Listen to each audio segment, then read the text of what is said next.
जब घड़ी इशारा करे रात के 8 का, तब वक्त होता है आरबीएस सच की आवाज का।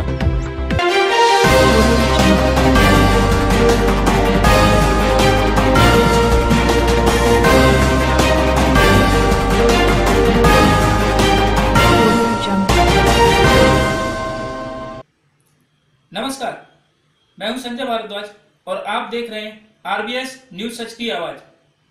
हम हाजिर हैं दिन भर की खबरों के साथ। शुरुआत करते हैं आज की मुख्य समाचारों से। चाचा ओम पाठक हुए रेलवे से रिटायर्ड, संभाग आयुक्त का किया घेराव मुन्नालाल गोयल ने। श्रीमती माधुरा सिंधिया आदर्श विज्ञान महाविद्यालय में शुरू हुए छात्रों के लिए रोजगारमुखी कार्यक्रम। विश्व हिंदू एवं बजरंग दल के कार्यकर्ताओं ने बाड़े पर तोड़े चाइना मोबाइल। ग्वालियर में सबसे ज्यादा प्रदूषित है महाराजा बाड़ा। सूने पहाड़ों पर सामाजिक कार्यकर्ताओं ने लगाए पौधे। और कल कुर्बानी का दिन, शुरू हुई ईद की तैयारियां। अब खबरें विस्तार से। 35 साल तक रेलवे की सेवा करने के बाद रिटायर्ड हुए चाचा ओम पाठक इस अवसर पर निज आवास पर कई लोगों ने आकर उन्हें दी बधाइयां। चाचा ओम पाठक जी कल अपनी रेलवे की सफल पारी खेलकर रिटायर्ड हो गए। पंडित ज्वाला प्रसाद पाठक का पुरा में इस अवसर पर एक शानदार कार्यक्रम रखा गया, जहां उनके साथियों, रिश्तेदारों, पड़ोसियों एवं घर के सदस्यों ने माला पहनाकर बुके देकर उनका स्वागत किया। मैंने भी उनका स्वागत किया। मास्टर आदर्श ने भी अपने नाना को मोदी स्टाइल में एक गुलाब देकर उनका स्वागत किया। इस अवसर पर मैंने उनसे बात भी की। जी, कितने साल का कैरियर रहा है आपका? रेलवे में मेरा नौकरी का 37 साल का है। इस दौरान कहाँ पे रहे आप? बाला, आगरा, ग्वालियर, धौलपुर। कैसा अनुभव कर रहे हैं आप? सेवानिवृत्त हो गए हैं, परिवार को समय दे पाएंगे? हाँ, अब तो पूरा समय परिवार के लिए और समाज सेवा के लिए। समाज सेवा के लिए एक नई पारी आप शुरू करने वाले हैं। आप समाज सेवा के लिए हमारी तरफ से बहुत बहुत शुभकामनाएं।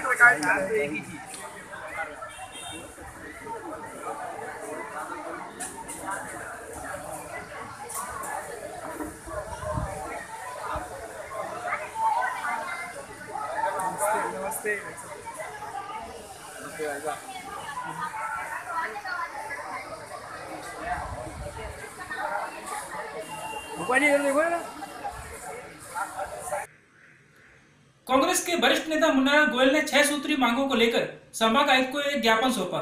उनके साथ बड़ी संख्या में कांग्रेस के कार्यकर्ता मौजूद थे।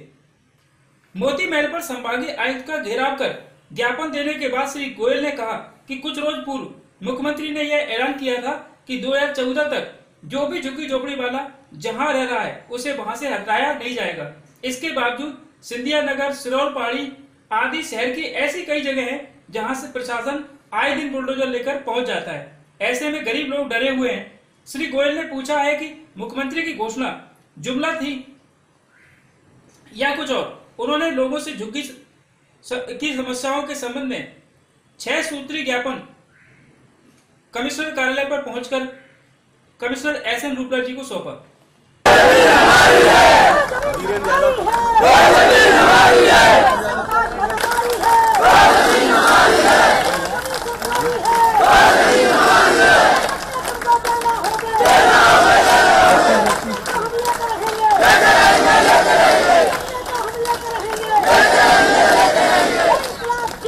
जैसा कि आपको विदित है कि कई वर्षों से हमारे गरीब लोग रसूलपुर, पिंटू पार्क, मालेर की माता, विजयराजे नगर में निवास कर रहे हैं।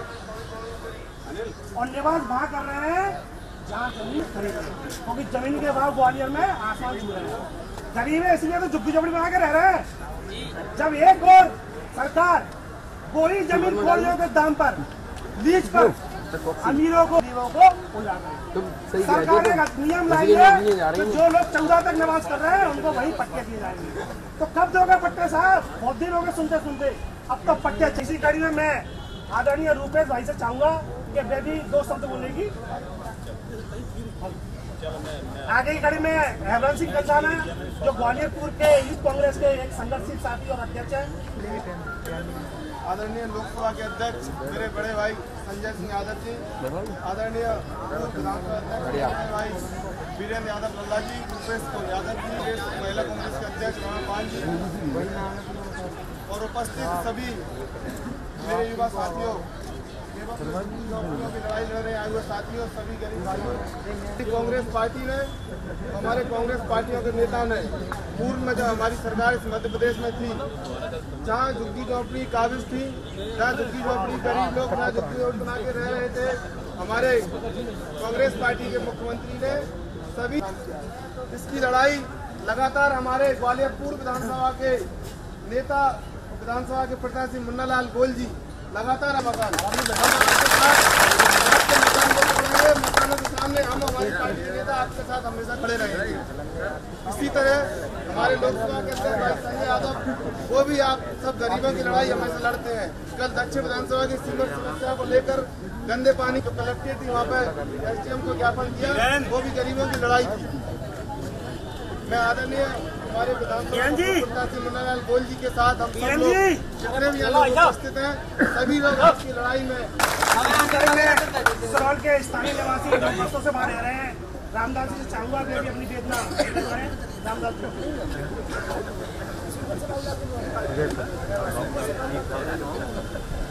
इन गरीबों के मकान टूट रहे हैं, इनका आशियाना उजड़ रहा है।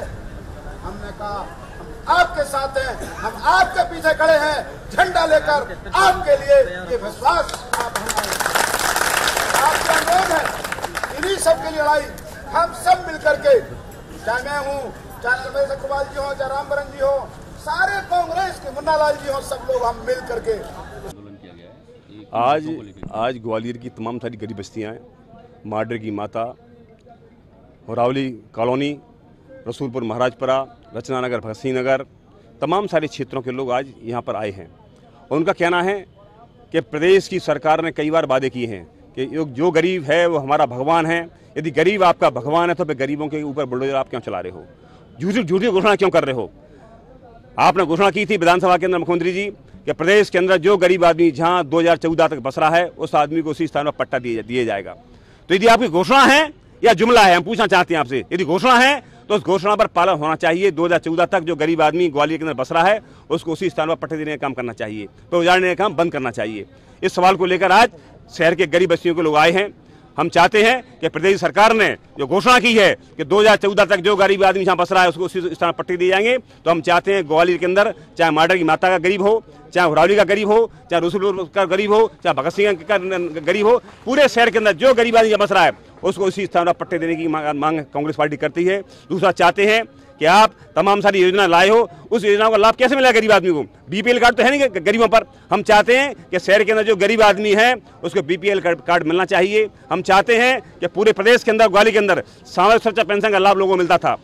भाजपा राज में गरीबों को और वृद्ध महिलाओं को सामाजिक सुरक्षा पेंशन का लाभ बंद हो गया है। हम चाहते हैं गरीब विधवा हैं, गरीब वृद्ध हैं, उनको सामाजिक सुरक्षा पेंशन का लाभ मिलना चाहिए। इसी सवालों को लेकर आज यहाँ जनपंचायत है। माननीय मुख्यमंत्री के नाम हम लोग ज्ञापन देने जा रहे हैं और कहना चाहते हैं कि प्रदेश के मुख्यमंत्री ने जो घोषणा की है वो घोषणा के तहत गरीबों को पट्टे देने का काम किया जाए, गरीबों को BPL कार्ड दिए जाए और इसके साथ साथ गरीबों को तमाम सारी सुविधा हैं उन सुविधा देने का काम प्रदेश सरकार और प्रशासन करे। यदि इनके साथ कोई अन्याय हुआ तो कांग्रेस पार्टी इनके अन्याय को लेकर सड़कों पर लड़ाई लड़ने का काम करेगी। आज जनपंचायत के माध्यम से माननीय शिवराज सिंह से और प्रदेश की भाजपा सरकार से कहना चाहते हैं कि आपने जो वादे किए हैं उस वादे के तहत ग्वालियर के गरीबों को पट्टे देने का काम करिए। यदि इनको उजाड़ने का काम किया गया तो कांग्रेस पार्टी इनके साथ हर कीमत पर कंधा मिलाकर इनकी लड़ाई लड़ने का काम करेगी। विज्ञान महाविद्यालय के छात्रों के लिए प्रबंधन ने रोजगारमुखी कार्यक्रमों की शुरुआत की है, जिसमें कंप्यूटर, एनिमेशन, ग्राफिक्स एवं डिजाइन कोर्स की जानकारी छात्रों को दी जाएगी। श्रीमंत माधवराव सिंधिया आदर्श विज्ञान महाविद्यालय में छात्रों के लिए स्वामी विवेकानंद कैरियर मार्गदर्शन योजना शुरू की गई है। योजना के शुभारंभ पर डॉक्टर नीलिमा ने बताया कि योजना के तहत छात्रों को रोजगारमुखी कोर्सों का प्रशिक्षण दिया जाएगा। शुरुआत में कंप्यूटर, एनिमेशन और ग्राफिक्स डिजाइन से की जा रही है। बैग उठा, मैं चल रहा हूँ, बैग उठा, मैं इसको चलो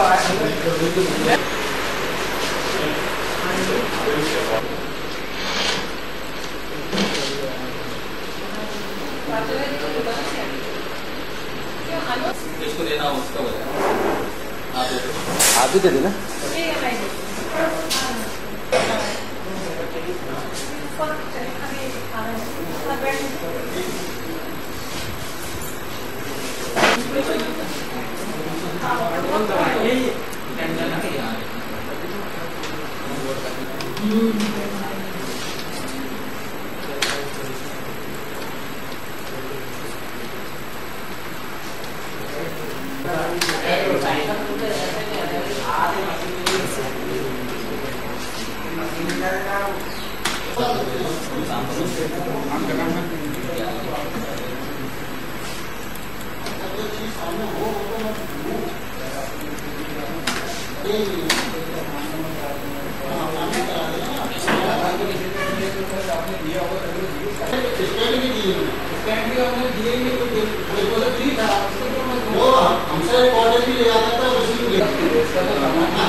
मैं डॉक्टर नीलम भटनागर यहाँ विवेकानंद करियर प्रकोष्ठ की संयोजक हूँ।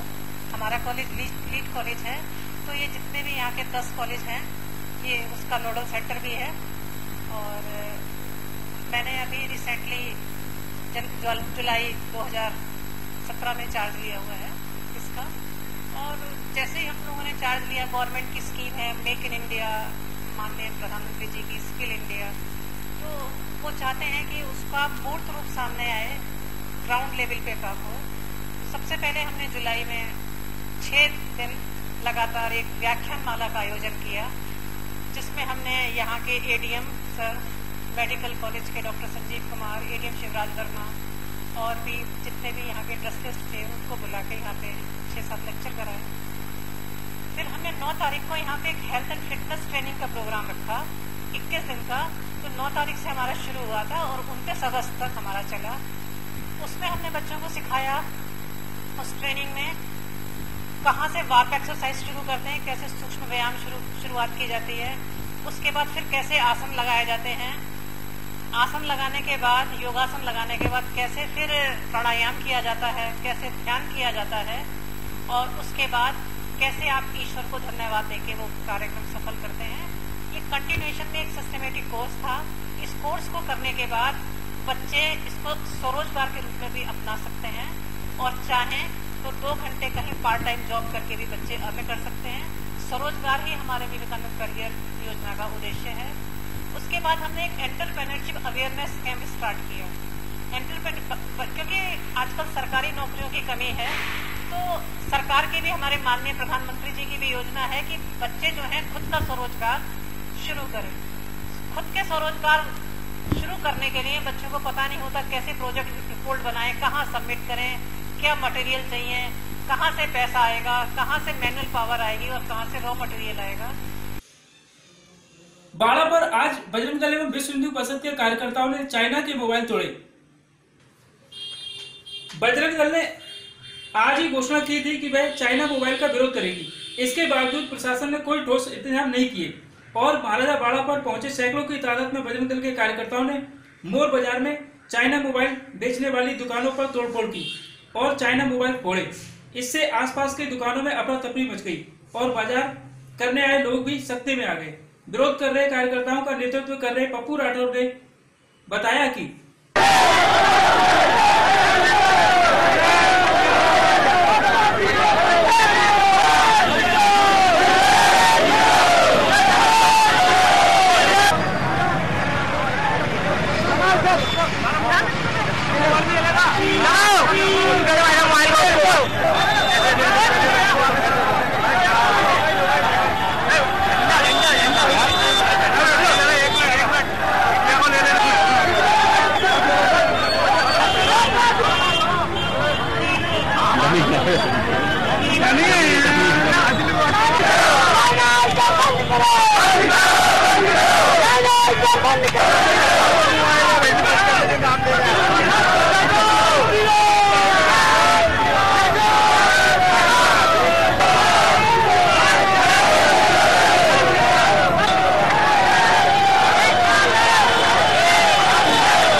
आज हमारा ये आंदोलन रहा है चीनी सामान का बहिष्कार करना। जिस प्रकार से चीन हमारे देश में व्यापार करके और हमारा ही आर्थिक से लाभ लेके हमारे देश में घुसपैठ करवा रहा है और हमारे सैनिकों को धक्का मुक्की कर रहा है। ऐसे देश का सामान खरीदने से हम लोग बहिष्कार करते हैं। आज भले ही हमारे सरकार की मजबूरी हो कि वो WTO के तहत कोई भी देश किसी भी देश को आयात निर्यात करने से नहीं रोक सकता, लेकिन हमारे संपूर्ण समाज, संपूर्ण नागरिकों का दायित्व है कि ऐसे देश के सामान का बहिष्कार करें, ऐसे देश के सामान की वस्तुओं को हम न छुए न खरीदें, बल्कि इसका बहिष्कार करके राष्ट्र हित में कार्य करें। अगर ऐसा राष्ट्र के लोग करते हैं तो ये नागरिक एक अपने राष्ट्र हित का परिचय देंगे। अगर कहीं भी इसमें कोई कमी रहती है तो ये आगे के लिए हमारे लिए बहुत अच्छी बात नहीं होगी। इसलिए मेरा आग्रह है संपूर्ण राष्ट्र के नागरिकों से कि वो चीनी सामान का बहिष्कार करें, इसका उपयोग ना करें और स्वदेशी अपनाएं। यही हमारे आज के आंदोलन का उद्देश्य है।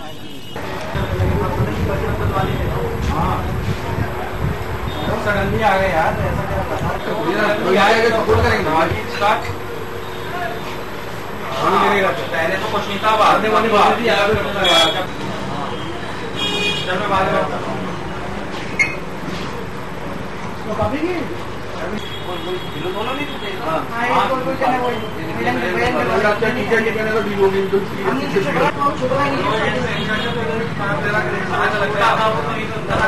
नहीं तो अंदर आता मुझे लगता है।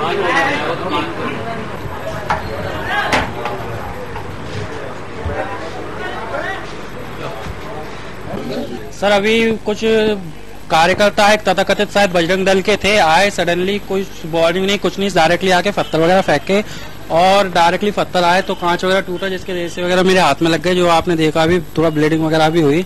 और सर वैसे जो लोग नेशनलिज्म की बात कर रहे हैं, आपने देखा होगा उन्होंने सबसे पहला पत्थर जो मारा इंडियन फ्लैग के ऊपर मारा, वो फ्लैग तो सर एटलीस्ट चाइना का था नहीं, तो इन लोगों को इस चीज का तो मतलब ध्यान रखना चाहिए था। ओप्पो का बोर्ड तोड़ जाते, वीवो का तोड़ जाते, लेकिन इंडिया के फ्लैग पे तो सर नहीं मारते सर। कम से कम शायद जिस लोग शायद अपने आप को बजरंग दल का कार्यकर्ता कहते हैं सर, मुझे इनके बारे में सर कोई क्लियर आइडेंटिफिकेशन नहीं है, लेकिन जितना मुझे पता चला शायद जो बजरंग दल के कार्यकर्ता थे। जैसा मोबाइल दुकान की शॉप है सर, मेरे यहाँ Oppo, Vivo, Samsung sir multi brand showroom है, जो मार्केट में रनेबल है वो सारे मिलेंगे सर। कस्टमर डिमांड कर रहा है तो सर हमें सोल्ड करनी पड़ेगा। हाँ सर, हम कॉम्प्रोमाइज करते हैं ना, हमें क्या दिक्कत है सर। अभी भारत देश के डायरेक्टली आए, पत्थर फेंकने start sir, totally sir terrorism. यदि हिंदू यदि एक भी चाइना सामान खरीदता है तो जी समझ ले कि एक कारतूस चाइना को देने के बराबर है, और वो कारतूस घूमकर हमारे सैनिकों को लगेगा। इसलिए हिंदुओं से अनुरोध है कि चाइना का बिल्कुल भी सामान नहीं खरीदे, और यदि है ना ऐसा करता है चाइना की वस्तु हिंदुस्तान में बिकती है, तो आगामी हमारा जो कार्यक्रम रहेगा वो हमारा जन आंदोलन रहेगा। पहले हम आग्रह पूर्वक उनको निवेदन करेंगे, उसके बाद भी नहीं माने तो हम बलपूर्वक उनको चाइना का सामान बेचने से बंद करवाएंगे। आज हमने एक होली जलाई है और विभिन्न वस्तुओं को जो चाइना की वस्तुएं हैं उनकी होली जलाई है, और राष्ट्रपति का पुतला दहन किया है और ओप्पो का सामान जलाया है। कहाँ पे आज जी प्रदर्शन हमारा पूरे ग्वालियर जिले में 50 स्थानों पर हमारा जी कार्यक्रम संपन्न होने वाला है, और जी पूरा आज के दिन ही पूरे विश्व में, पूरे देश के अंदर ना बजरंग दल के माध्यम से जी एक दिन की होली का कार्यक्रम जो तय हुआ था, जो हमारे राष्ट्रीय संयोजक के द्वारा तय किया गया था। देश के सबसे ज्यादा प्रदूषित शहरों में शुमार ग्वालियर के महाराजा बाड़ा पर सबसे ज्यादा प्रदूषण है। तेजी से बढ़ रही है जनसंख्या, और जनसंख्या ने बढ़ा दिए हैं वाहन, उस पर भी पेड़ों की अंधाधुंध कटाई से दिन ब दिन प्रदूषण का स्तर बढ़ता जा रहा है। RBS न्यूज ने शहर में घूमकर देखा तो महाराजा बाड़ा सबसे ज्यादा प्रदूषित मिला।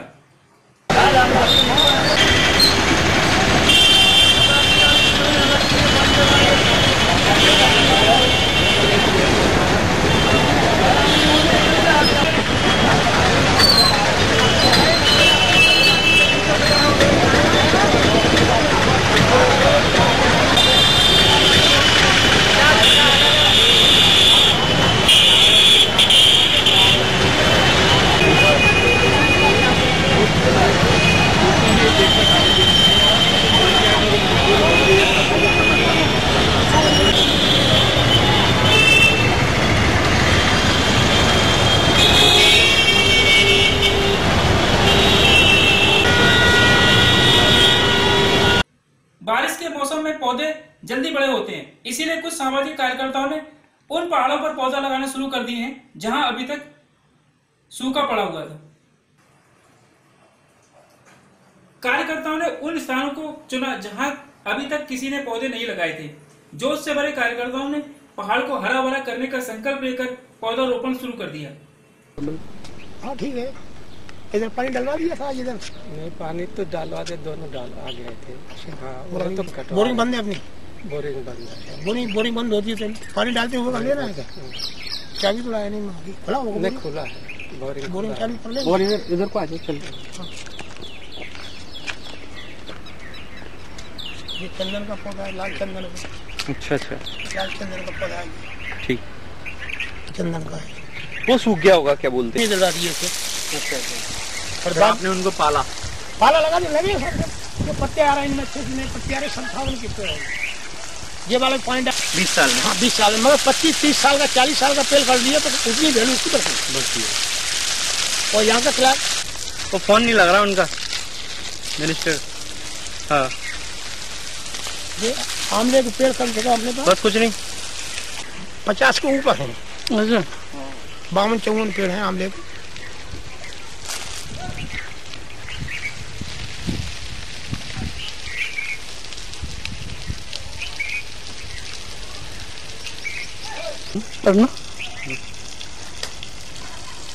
टीचर हुआ है, इसमें खर्चा हुआ है, एक्सपेंस हुआ है, पूरा दीवान साहब का मेरे। आपने खुद के ये करना चाहिए। जब भी मैं प्लांटेशन वगैरह कराता रहता था। क्या किस पद पे थे आप? केयर टेकर था। तो जब मैं यहाँ मकान बन गया, यहाँ 10,000 आज के दौर में जब लोग पेड़ों को इतना ध्यान नहीं रखते, लेकिन आपने न केवल एक पहाड़ी को हरा भरा किया बल्कि मेहनत आपकी दिखाई। तो कितनी मेहनत लगी और कितने पौधे यहाँ पर है और कितने दुर्लभ पौधे यहाँ पर? इस पहाड़ी को सबसे पहले हरा भरा करने के लिए अपन को 10 साल लग गए हैं। और मेहनत की तो कोई लिमिट नहीं होती है, मेहनत हम लोगों ने बहुत कम की है। होना चाहिए था बहुत ज्यादा मेहनत, मगर इतना सामर्थ्य है अपनी पैसे से और शारीरिक तौर पर, तो उस हिसाब से मैंने मेहनत काफी कम की है। अगर इस पहाड़ी पे 5 आदमी 6 आदमी की डेली की अगर मेहनत की जाती, लेबर लगाई जाती, तो आज इस पहाड़िया का स्वरूप कुछ और ही दिखता। लगभग कितने पौधे लगा चुके हो अभी तक? इस पहाड़िया में टोटल करीब 10,000 से 150 ऊपर हो सकते हैं, नीचे हो सकते हैं, 10 के आसपास है, जिसमें 70 या 80 हजार की प्रजातियां हैं। 70-80 हजार टाइप की प्रजातियां हैं। और इनमें कुछ ऐसे विलुप्त होते हुए पौधे हैं, जैसे छोला है जिसकी पत्तल बनती है, बबूल है देसी, बेरिया है, लवेड़ा है, इमली है, ये तमाम इस तरह के पौधे जिनकी तरफ आज कोई ध्यान नहीं देता है। मुस्लिम धर्म का प्रमुख त्योहार ईद जो कि कल है, इसी को देखते हुए शहर में तैयारियां शुरू हो गई हैं। शहर की मस्जिदों पर जहां लाइटें सज चुकी हैं, वहीं ईद की तैयारियों में बाजारों में भी रौनक छाई हुई है। लोग अभी से ही एक दूसरे को ईद की बधाइयां दे रहे हैं।